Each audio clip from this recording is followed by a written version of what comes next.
Hello student, स्वागत है आपका आईसीटी वर्चुअल क्लासेस में। मैं हूं कविता, आपकी बायो टीचर। उम्मीद करती हूं आप सभी अच्छे होंगे और स्वस्थ होंगे।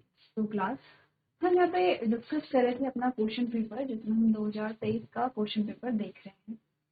चलिए, तो हम डिस्कस कर रहे थे यहाँ पे 2023 का क्वेश्चन पेपर, जिसमें हमने कुछ क्वेश्चन यहाँ पे सिलेक्ट किए हैं, कुछ क्वेश्चन हमने यहाँ पे डिस्कस किए हैं। तो पहले कुछ इंपॉर्टेंट चीजें हमने डिस्कस की हैं। क्वेश्चन पेपर में क्या क्या किया है, हमने देखा है कि क्वेश्चन पेपर जो है वो कितने नंबर का है, कितना टाइम हमें मिलेगा क्वेश्चन पेपर सॉल्व करने के लिए। कुछ इंस्ट्रक्शन हमारे पास आए हैं, ठीक है। इन इंस्ट्रक्शन को हमने यहाँ पे पढ़ा है और हम डिस्कस कर रहे हैं एमसीक्यूज। एमसीक्यूज में हमने पहला क्वेश्चन जो हमारे पास आया है वो है, जो निषेचन की क्रिया होती है यानी कि डबल फर्टिलाइजेशन होता है, इसमें होता है एल्गी में होता है या ब्रायोफाइट्स में होता है, जिम्नोस्पर्म में होता है या एंजियोस्पर्म में होता है, ठीक है। सेकेंड क्वेश्चन हमारे पास आया है, टर्नर सिंड्रोम के रोगी में गुणसूत्रों की संख्या होती है यानी कि the number of chromosome in the individual suffering from Turner syndrome. Options आपके आते हैं 48 क्रोमोसोम होते हैं, 46 होते हैं, 47 होते हैं या 45 होते हैं, ठीक है। नेक्स्ट है थर्ड, क्वेश्चन नंबर 1 का थर्ड जो पार्ट हमारे पास है, उसमें कहा गया द्विनाम पद्धति में आधुनिक मानव का जीव वैज्ञानिक नाम क्या है। According to binomial system what is the biological name of modern human. आपके ऑप्शंस है Homo sapiens, Panthera tigris, Homo erectus and Homo habilis, ठीक है। नेक्स्ट है प्रतिजैविक का निर्माण होता है यानी कि antibiotics are produced by. Options आपके आते हैं विटामिन से, प्रोटोजोन से, माइक्रोब से या केमिकल से। नेक्स्ट क्वेश्चन आपका आता है निम्न में से कौन सा ट्रांसजेनिक एनिमल है। आपके ऑप्शन है रैबिट है, काउ है, शीप है एंड फोर्थ है ऑल ऑफ द अबव, जो आपको होमवर्क में दिया गया था, जो आपने यहाँ पे सॉल्व किया होगा, ठीक है।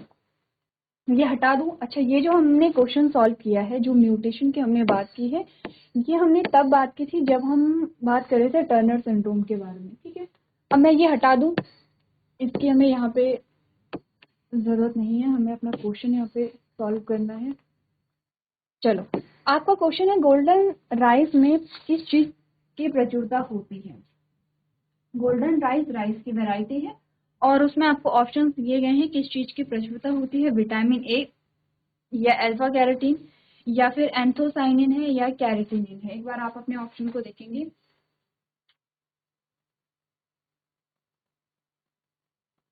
चलिए, तो हम यहाँ पे बात क्या कर रहे थे, हमने कहा कि गोल्डन राइस में प्रचुरता होती है, किस चीज की होती है, ये आपके ऑप्शन हैं। अच्छा, उससे पहले आपका जो होमवर्क में क्वेश्चन है वो आप सभी ने डिस्कस किया होगा, वो आपने देखा होगा, ठीक है। सिर्फ क्वेश्चन का आंसर ही नहीं करना है, ट्रांसजेनिक एनिमल के बारे में भी थोड़ा सा पढ़ना था। हमने बात की थी ट्रांसजेनिक एनिमल क्या होते हैं, ये किस चैप्टर से आपका क्वेश्चन आया है। अपनी एप्लीकेशन ऑफ बायोटेक्नोलॉजी, बायोटेक्नोलॉजी के एप्लीकेशन में हमने ट्रांसजेनिक एनिमल पढ़े थे। ट्रांसजेनिक एनिमल क्या होते हैं, ट्रांसजेनिक एनिमल वो हैं जिन्हें जेनेटिकली मॉडिफाई किया जाता है कुछ स्पेसिफिक कैरेक्टर्स के लिए। जैसे रैबिट है, जैसे काव है, जैसे शीप है, इन्हें किसी न किसी तरीके से मॉडिफाई किया जाता है, ठीक है। तो आपने इसके बारे में बात की होगी। अगर हम बात करें कि गोल्डन राइस में प्रचुरता होती है, किसकी होती है, ऑप्शन नंबर ए है विटामिन ए जो है उसकी होती है, या अल्फा कैरोटीन की होती है, एंथोसाइनिन की होती है, कैरोटीन की होती है। तो बताओ। अच्छा, गोल्डन राइस जो है, इसका नाम गोल्डन राइस क्यों पड़ा है, क्योंकि ये गोल्डन कलर का होता है, इसलिए इसका नाम क्या पड़ा है, यहाँ पे गोल्डन राइस पड़ा है। अब बताओ कि गोल्डन राइस में किस चीज की प्रचुरता होती है। ये आपने तब पढ़ा था जब आपने हरित क्रांति के बारे में बात की होगी, जब आपने यहाँ पर देखा होगा कि कैसे जो हमारा एग्रीकल्चरल फील्ड है उसमें कैसे प्रोडक्शन को बढ़ाते हैं, वहां पर हमने गोल्डन राइस की बात भी की है। तो देखो, जो गोल्डन राइस है उसमें एक स्पेसिफिक प्रोटीन होती है जो विटामिन ए का प्रिकर्सर यहाँ पर होता है, ठीक है, इजी है। नेक्स्ट क्वेश्चन अगर हम देखें, हमने कहा पारिस्थितिकी तंत्र में मनुष्य का पोषण स्तर क्या होगा। पारिस्थितिकी तंत्र है एक ट्रॉफिक लेवल है, उसमें जो ह्यूमन है, trophic level of human in an ecosystem is, एक ट्रॉफिक लेवल में जो ह्यूमन का लेवल होगा वो कौन सा लेवल होगा। आपने कहा फर्स्ट ट्रॉफिक लेवल है, सेकंड ट्रॉफिक लेवल है, थर्ड ट्रॉफिक लेवल है या फोर्थ ट्रॉफिक लेवल है। ट्रॉफिक लेवल आपने पढ़े हैं, ठीक है। तो इनमें से कौन सा यहाँ पर क्या होगा, मनुष्य का ट्रॉफिक लेवल होगा। एक बार आप लोग देखेंगे पहले ट्राई कीजिए कि खुद से कि कौन से क्वेश्चन आपको आ रहे हैं। जो क्वेश्चन आपको नहीं आएंगे, जो क्वेश्चन आपको समझ में नहीं आएंगे या आपको उनका आंसर नहीं आएगा, उसको हम डिस्कस करेंगे। तो पहले खुद से कोशिश करनी है यहाँ पर क्वेश्चन को सॉल्व करने की।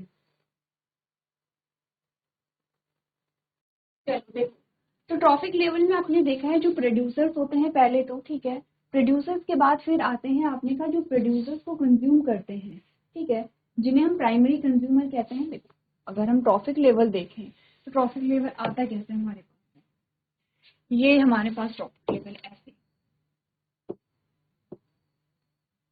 अब ये जो होगा, ये क्या होगा, यहाँ पे प्रोड्यूसर्स होंगे, जो प्रोड्यूसर्स को खाएंगे वो क्या होंगे यहाँ पे कंज्यूमर। कैसे कंज्यूमर है, प्राइमरी कंज्यूमर।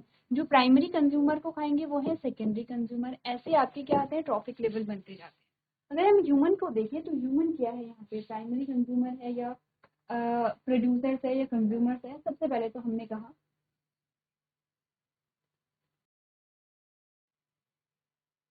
देखो सबसे पहले तो हमें क्या करना है, हमने कहा कि जो ह्यूमन है वो क्या है, प्रोड्यूसर है या कंज्यूमर है। ऑफ कोर्स कंज्यूमर है, प्रोड्यूसर सब ग्रीन प्लांट्स ही होते हैं, ठीक है।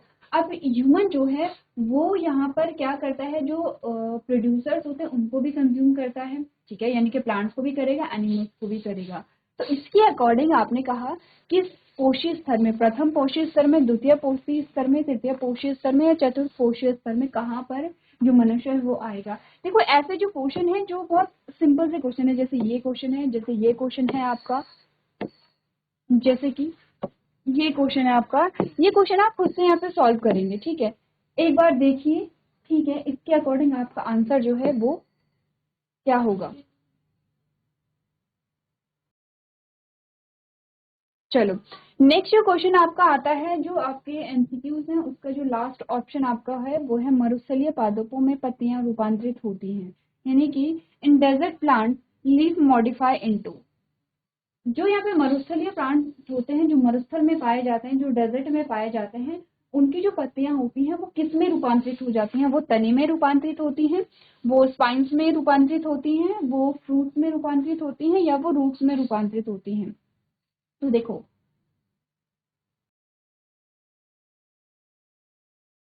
चलो इजी क्वेश्चन है। आप यहाँ पे जो कैक्टस है उसका एग्जांपल अगर देखेंगे तो हमने क्या बात की थी, उसमें जो स्पाइन्स होते हैं, ये जैसे देखो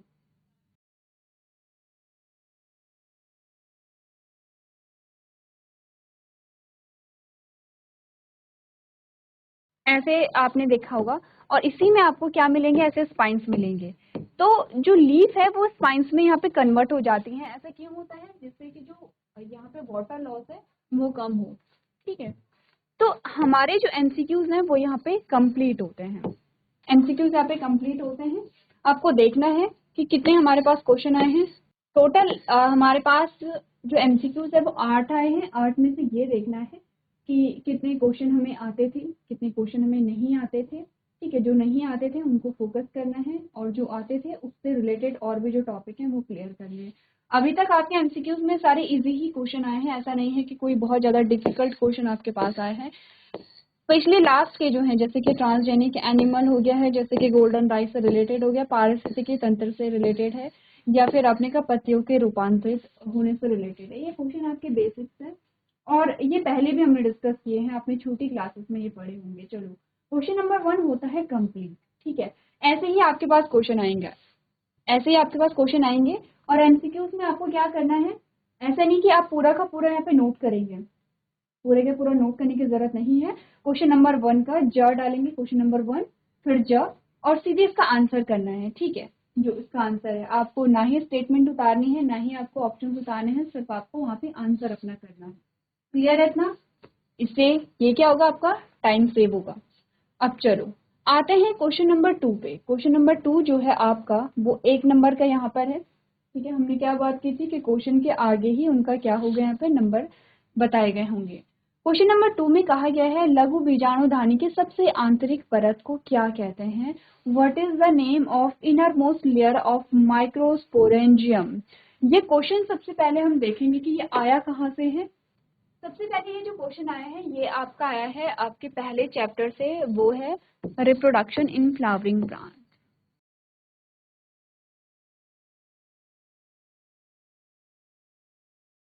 रिप्रोडक्शन इन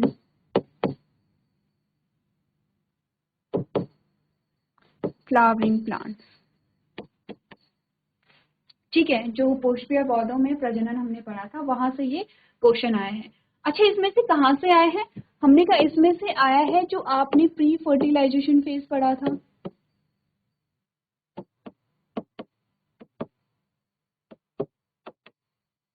ये चीजें आपको इसलिए बताई जा रही हैं ताकि आप रिकॉल कर सके चीजों को। देखो, क्वेश्चन पेपर सॉल्व करने का सबसे पहला जो हमारा एम है वो ये है कि हम खुद से सेल्फ एनालिसिस करें, हमें कितना आता है। अगर ये क्वेश्चन पेपर मेरे पास आता तो इसमें से मैं कितने जो मार्क्स हैं वो मैं गेन कर पाता है कर पाती। ठीक है, तो सबसे पहले कोशिश करनी कि क्वेश्चन खुद सॉल्व करने हैं। आंसर आपको बताए जाएंगे, आंसर हम डिस्कस भी करेंगे, लेकिन आपको कोशिश करनी है कि पहले आप इन क्वेश्चन का आंसर खुद करें। तो यहाँ पर आपको टॉपिक बताए जा रहे हैं कि ये किस चैप्टर से आया है, चैप्टर के किस टॉपिक से आया है। आपने कहा प्री फर्टिलाइजेशन फेज से आया है। प्री फर्टिलाइजेशन फेज में आपने क्या क्या चीजें पढ़ी थी? तो प्री फर्टिलाइजेशन फेज में हमने एक तो रिप्रोडक्टिव सिस्टम पढ़ा था, रिप्रोडक्टिव सिस्टम। ठीक है, और एक प्री फर्टिलाइजेशन फेज में हमने गैमीट फॉर्मेशन पढ़ा था, गैमीट फॉर्मेशन। ये क्वेश्चन आपका जो आया है वो गैमीट फॉर्मेशन से आया है, यानी कि युग्मक निर्माण से आया है। तो गैमीट फॉर्मेशन हमारे पास, गैमीट फॉर्मेशन में क्या कहते हैं? गैमेटोजेनेसिस कहते हैं, गैमेटोजेनेसिस कहते हैं। गैमीट फॉर्मेशन दो टाइप का हमारे पास आया था, माइक्रोस्पोरोजेनेसिस एंड मेगास्पोरोजेनेसिस। दो टाइप का हमारे पास क्या आया था? गैमेटोजेनेसिस आया था, ये ध्यान रखना है हमारे पास। ठीक है, तो हमने कहा कि हमारे पास, मैं ये हटाती हूँ, अब ध्यान से देखो। ठीक है, यहाँ से आगे है। गैमीट फॉर्मेशन में दो टाइप का देखा है। एक तो है यहाँ पे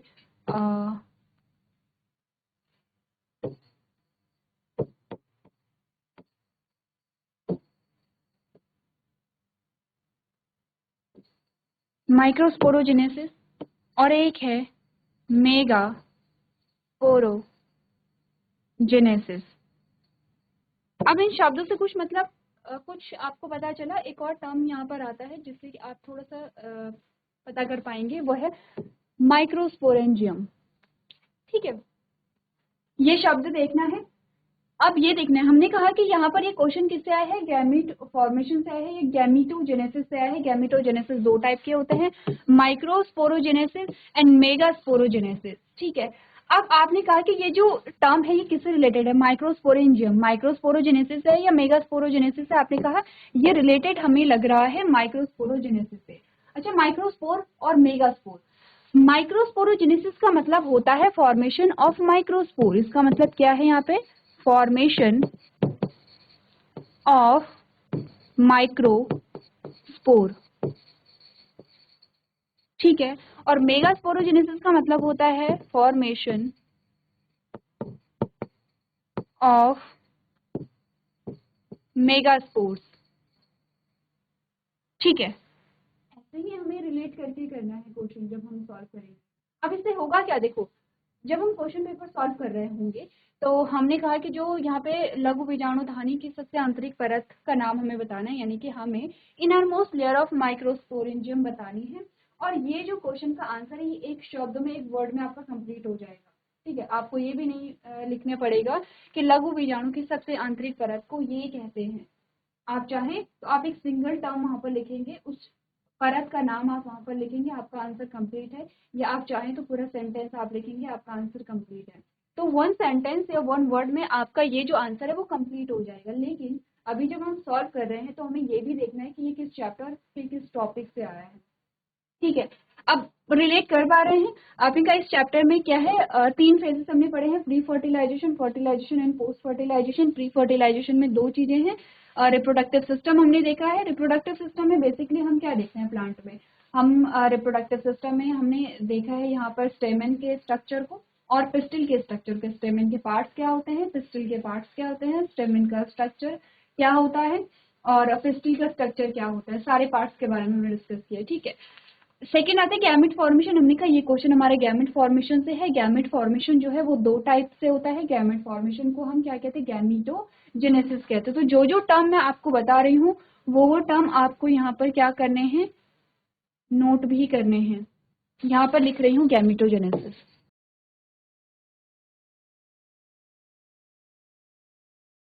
गैमीटोजेनेसिस तो कौन कौन से शब्द हमारे पास आए हैं, गैमीटोजेनेसिस आया है, ठीक है। गैमीटोजेनेसिस दो टाइप का है, माइक्रोस्पोरोजेनेसिस एंड मेगास्पोरोजेनेसिस, ठीक है। मेगास्पोरोजेनेसिस का मतलब होता है फॉर्मेशन ऑफ मेगास्पोर, यानी कि मेगास्पोर का फॉर्मेशन। मेगास्पोर यानी कि माइक्रोस्पोर, माइक्रोस्पोरोजेनेसिस यानी कि formation of microspore and megasporogenesis formation of megaspore. तो माइक्रोस्पोर का मतलब होता है लघु बीजाणु। माइक्रोस्पोर को हम क्या कहते हैं, लघु बीजाणु, ठीक है। लघु बीजाणु से रिलेटेड शब्द हमारे पास यहाँ पर भी आए हैं। और मेगास्पोर को हम क्या कहते हैं यहाँ पे, चलो हम लघु बीजाणु, लघु का मतलब होता है छोटा, मेगास्पोर का मतलब होता है यहाँ पे जो बीजाणु है वो लघु बीजाणु नहीं है, वो दीर्घ बीजाणु उसे हम कह सकते हैं। तो दीर्घ बीजाणु से अच्छा टर्म जो है वो मेगास्पोर है। ये समझना है कि लघु का मतलब छोटा होता है, दीर्घ का मतलब बड़ा होता है। तो लघु बीजाणु या दीर्घ बीजाणु आप इसे कहेंगे, ठीक है। या आप इसके ब्रैकेट में दीर्घ बीजाणु लिख लेंगे। अब हमने कहा ये है माइक्रोस्पोरोजेनेसिस को हम क्या कहते हैं, लघु बीजाणु कहते हैं, ठीक है। तो और ये क्या है, यहाँ पे माइक्रोस्पोरेंजियम है। तो माइक्रोस्पोरेंजियम, माइक्रोस्पोरोजेनेसिस एंड माइक्रोस्पोर, तीनों में कंफ्यूजन तो नहीं हो रहा है? अगर हो रहा है तो आप स्टार्ट करते हैं स्टार्टिंग से, ठीक है। हमारे पास क्वेश्चन आया है माइक्रोस्पोरेंजियम से रिलेटेड, यानी कि माइक्रोस्पोरोजेनेसिस से रिलेटेड, यानी कि हम फॉर्मेशन ऑफ माइक्रोस्पोर पढ़ेंगे। मेगास्पोर की बात नहीं हो रही है, लेकिन हमने मेगास्पोर क्यों लिखा है, ताकि आप समझे कि मेगास्पोर और माइक्रोस्पोर क्या है। माइक्रोस्पोर का मतलब होता है यहाँ पर, माइक्रोस्पोर का मतलब होता है यहाँ पे मेल गैमीट, ठीक है। जहां पर माइक्रो वर्ड आएगा इसका मतलब यहाँ पे मेल गैमीट के फॉर्मेशन की बात हो रही है। और अगर मेगास्पोर की बात चल रही है इट मीन्स कि हम बात कर रहे हैं फीमेल गैमीट के बारे में। देखो, तो क्या हम कह सकते हैं formation of male gamete and the process of formation of male gamete, male gamete या नर युग्मक के निर्माण की प्रक्रिया को हम माइक्रोस्पोरोजेनेसिस कहेंगे। And the process of the formation of female gamete, यानी कि जो मादा युग्मक है या फीमेल गैमेट के फॉर्मेशन की जो प्रोसेस है उसे मेगास्पोरोजेनेसिस कहेंगे। तो ये एक्चुअली में प्रोसेस है, ठीक है। माइक्रोस्पोरोजेनेसिस क्या, फॉर्मेशन ऑफ माइक्रोस्पोर, यानी कि जो लघु बीजाणु है उनका निर्माण, या फिर मेल गैमेट का जो निर्माण होता है उसका उसकी प्रोसेस को हम माइक्रोस्पोरोजेनेसिस कहेंगे। और जो यहाँ पे फीमेल गैमेट का फॉर्मेशन होता है उस प्रोसेस को हम मेगास्पोरोजेनेसिस कहेंगे, ठीक है। माइक्रोस्पोरोजेनेसिस जो होती है वो कहाँ पर होगी, आपने कहा ये जो प्रोसेस होगी वो माइक्रोस्पोरेंजियम में होगी, यानी कि लघु बीजाणु धानी में होगी। तो लघु बीजाणु का निर्माण कहाँ पर होगा, लघु बीजाणु धानी में होगा। लघु बीजाणु धानी क्या है, यानी कि कोई एक स्पेस ऐसा जिसमें लघु बीजाणु का निर्माण हो रहा है। अब देखो चैप्टर तो हमने पढ़ा है, हमने रिवाइज भी किया है, हमने क्वेश्चंस भी लगाए हैं इस चैप्टर के। तो ऐसा तो नहीं है कि हमारे लिए सारी चीजें नहीं है, आप जिस चीज से रिलेट कर सकें। वैसे मैं आपको बोलूंगी कि आप अगर बायलिंगुअल लेकर के चलेंगे तो आपके लिए बेनिफिशियल होगा, ठीक है। कहीं पर आपको हिंदी के वर्ड इजी लगेंगे, कहीं पर आपको इंग्लिश के वर्ड इजी लगेंगे, लेकिन दोनों पता होने चाहिए। जैसे कि माइक्रोस्पोरेंजियम को हम क्या कहते हैं, यहाँ पे बीजाणु धानी कहते हैं, ठीक है। जैसे कि माइक्रोस्पोर को आप लघु बीजाणु कहते हैं, मेगास्पोर को आप बीजाणु यहाँ पर कहते हैं, ठीक है। तो हमने कहा कि जो माइक्रो स्पोरोजेनेसिस की प्रोसेस है वो कहाँ पर होगी, माइक्रोस्पोरेंजियम में होगी। अच्छा, हम मेल गैमेट की बात कर रहे हैं, इट मीन्स कि हम किसकी बात कर रहे हैं, यहाँ पे स्टेमेन की बात कर रहे हैं। स्टेमेन के किस पार्ट की बात कर रहे हैं, एंथर की बात कर रहे हैं। एंथर में ही होता है मेल गैमेट का फॉर्मेशन, ये तो हम बचपन से पढ़ते चले आ रहे हैं। इट मीन्स कि माइक्रोस्पोरेंजियम कहाँ पर होगा, एंथर में होगा या नहीं होगा, ये बताओ। देखो इतनी चीजों से हमें इतना तो पता चल गया है कि जो माइक्रोस्पोरेंजियम है वो एंथर में होगा, और उसी की सबसे इनरमोस्ट लेयर का नाम हमें बताना है। तो इससे आप कुछ चीज रिकॉल कर पा रहे हैं। जब हमने एंथर का टीएस देखा था, टीएस ऑफ एंथर पढ़ा था हमने, टीएस ऑफ एंथर हमने किया था। टीएस ऑफ एंथर में क्या माइक्रोस्पोरेंजियम हमने किया था, माइक्रोस्पोरेंजियम के कुछ लेयर्स के नाम हमने देखे थे, ठीक है। कौन कौन सी वो लेयर्स थी, कितनी लेयर्स थी, और सबसे इनरमोस्ट लेयर का नाम और उसका फंक्शन क्या था, एक बार जल्दी से रिकॉल करेंगे आप। चलो तो देखो, ये सारी चीजें आपको नोट कर लेनी है, ठीक है। अब हमें करना क्या है, हमें बताना है कि इनर लेयर है जो माइक्रोस्पोरेंजियम है, उसकी इनर लेयर क्या है, उसके लिए हमें माइक्रोस्पोरेंजियम का स्ट्रक्चर देखना है। तो ये सारी चीजें मैं हटा दूं यहाँ से।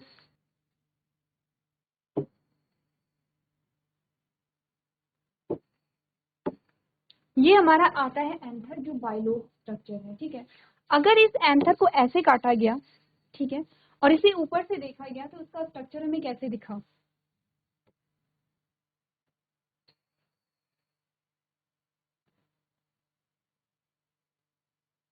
कुछ ऐसा, ठीक है। ये थोड़ा सा ये हटा दूं यहाँ से, ये रिमूव कर दूं ताकि हमारे पास स्पेस बचे।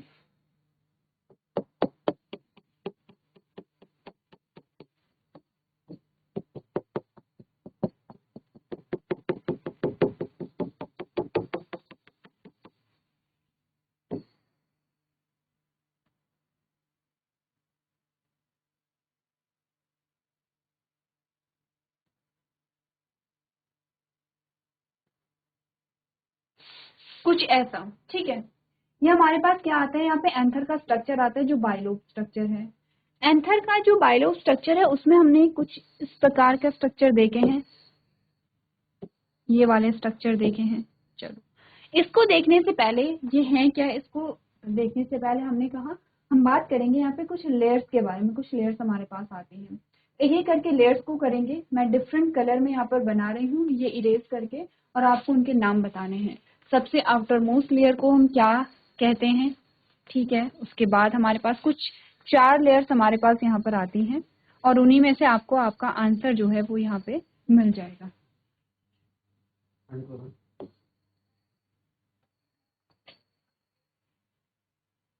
चलो सबसे पहले तो ये आउटर मोस्ट लेयर आ गई है, ठीक है।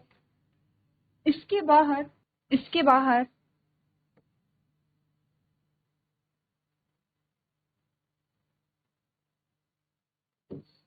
एक और लेयर आ गई है, ये पूरे उसमें होगी, ठीक है। इसके बाहर कुछ और लेयर्स, इसके बाहर यानी कि इसके अंदर कुछ और लेयर्स आते हैं। फाइनली ये वाले जो स्ट्रक्चर हमारे पास आते हैं, इनके बाहर एक लेयर आती है जो इनके बाहर ऐसे प्रेजेंट होती है।